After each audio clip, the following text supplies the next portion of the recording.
Does he keep 'em? Somewhere in his top vest pocket. Here. Others have 'em in the bottom pocket. Just here. Purse? Most always in the trousers, except when a greenie keeps it in his jacket. Cigar case. Have a look at it first. What is it? Gold, silver, with a monogram. Leather. What decent man'd soil his hands? Cigar case. 7 pockets. Here, here, here, up there, here, and here again. That's right, ain't it? That's how you go to work. As he spoke, the young man smiled.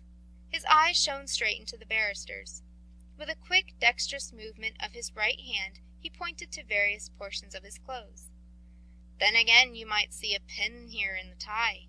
However, we do not appropriate. Such gents nowadays, they hardly ever wear real stone. Then it comes up to him. I begin straight off to talk to him like a gent. Sir, would you be so kind as to give me a light from your cigarette? Or something of the sort. At any rate, I enter into conversation. What's next? I look him straight in the peepers, just like this. Only 2 of me fingers are at it. Just this and this. Yasha lifted 2 fingers of his right hand on a level with the solicitor's face, the forefinger and the middle finger, and moved them about. Do you see? With these 2 fingers I run over the whole pianner.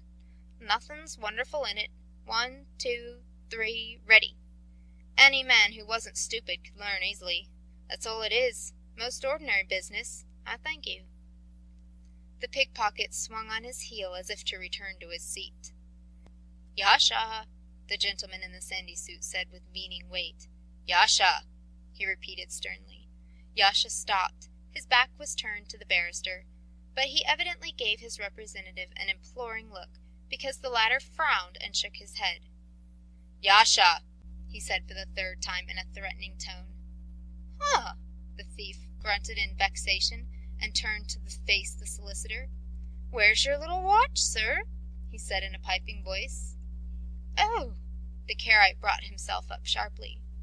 You see, now you say oh, Yasha continued reproachfully. All the while you were just admiring me right hand, I was operating your watch with me left, just with these 2 little fingers, under the scarf. That's why we carry a scarf, since your chain's not worth anything, a present from some mamselle, and the watch is a gold one. I've left you the chain as a keepsake. Take it, he added with a sigh, holding out the watch. But that is clever, the barrister said in confusion. I didn't notice it at all. That's our business, Yasha said with pride. He swaggered back to his comrades. Meantime, the orator took a drink from his glass and continued. Now, gentlemen, our next collaborator will give you an exhibition of some ordinary card tricks, which are worked at fairs, on steamboats, and railways. With 3 cards, for instance, an ace, a queen, and a 6, he can quite easily... But perhaps you are tired of these demonstrations, gentlemen. Not at all. It's extremely interesting, the chairman answered affably. I should like to ask one question. That is, if it's not too indiscreet. What is your own specialty? Mine? No. How could it be an indiscretion?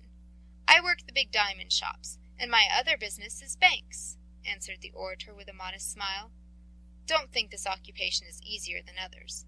Enough that I know 4 European languages, German, French, English, and Italian, not to mention Polish, Ukrainian, and Yiddish. But shall I show you some more experiments, Mr. Chairman? The chairman looked at his watch. Unfortunately, the time is too short, he said.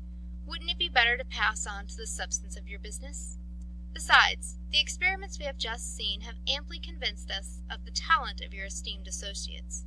Am I not right, Isaac Abramovich? Yes, absolutely, the Karaite barrister readily confirmed. Admirable, the gentleman in the sandy suit kindly agreed. My dear Count, he turned to a blond, curly-haired man with a face like a billiard-maker on a holiday. Put your instruments away. They will not be wanted. I have only a few words more to say, gentlemen. Now that you have convinced yourselves that our art, although it does not enjoy the patronage of high-placed individuals, is nevertheless an art, and you have probably come to my opinion that this art is one which demands many personal qualities besides constant labor, danger, and unpleasant misunderstandings, You will also, I hope, believe that it is possible to become attached to its practice and to love and esteem it, however strange that may appear at first sight. Picture to yourselves that a famous poet of talent, one whose tales and poems adorn the pages of our best magazines, is suddenly offered the chance of writing verses at a penny a line, signed into the bargain as an advertisement for cigarettes Jasmine, or that a slander was spread about one of you, the distinguished barristers, accusing you of making a business of concocting evidence for divorce cases, or of writing petitions from the cabmen to the government in public houses. Certainly, your relatives, friends, and acquaintances wouldn't believe it, but the rumor has already done its poisonous work, and you have to live through minutes of torture. Now picture to yourselves that such a disgraceful and vexatious slander, started by God knows whom, begins to threaten not only your good name and your quiet digestion, but your freedom, your health, and even your life. This is the position of us thieves, now being slandered by the newspapers. I must explain. There is in existence a class of scum, passez-moi le mot, whom we call their mother's darlings. With these we are unfortunately confused. They have neither shame nor conscience. A dissipated riffraff, mother's useless darlings, idle, clumsy drones, shop assistants who commit unskilful thefts. He thinks nothing of living on his mistress, a prostitute, like the male mackerel, who always swims after the female and lives on her excrements. He is capable of robbing a child with violence in a dark alley, in order to get a penny. He will kill a man in his sleep and torture an old woman. These men are the pests of our profession. For them, the beauties and the traditions of the art have no existence.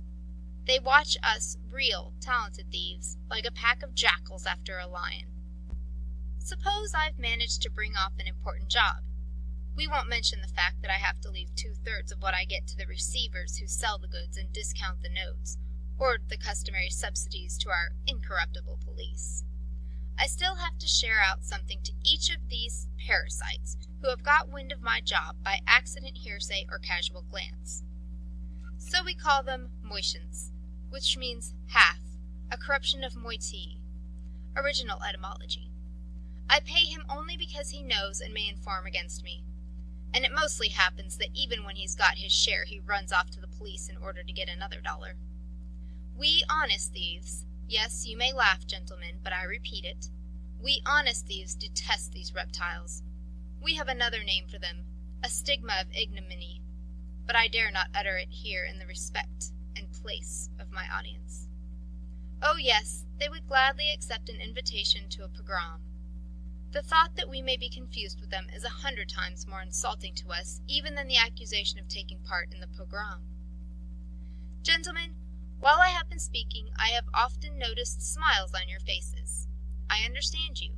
Our presence here, our application for your assistance, and above all, the unexpectedness of such a phenomenon as a systematic organization of thieves, with delegates who are thieves, and a leader of the deputation, also a thief by profession.